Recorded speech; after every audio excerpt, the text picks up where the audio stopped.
அடுத்த கொஸ்டின் பாருங்க. வாங்கும் சக்தி சமநிலையின் அடிப்படையில் இந்தியா எத்தனையாவது பெரிய பொருளாதாரமாக மாறியுள்ளதுன்னா 3வது பெரிய பொருளாதாரம். ஆப்ஷன் சி தான் இதோட ஆன்சர்.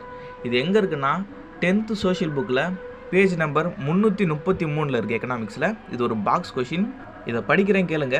வாங்கும் சக்தி சமநிலை, பர்ச்சேசிங் பவர் பார்ட்டி. வாங்கும் சக்தி சமநிலை என்பது வாங்கும் சக்தி தொடர்பான கருத்தாகும். இது ஒரு பொருளாதார கோட்பாடாகும். ஒரு பொருளின் விலையுடன் சரி செய்ய வேண்டிய தொகையை மதிப்பிடுகிறது.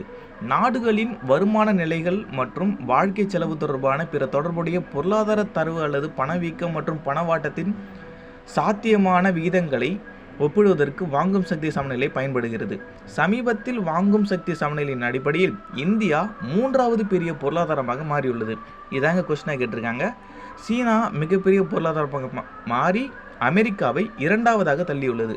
அப்படின்னா பிபிபி வாங்கும் சக்தி சமநிலையில் சீனா ஃபஸ்ட்டு, அமெரிக்கா செகண்டு, இந்தியா 3வது இடத்துல இருக்குது.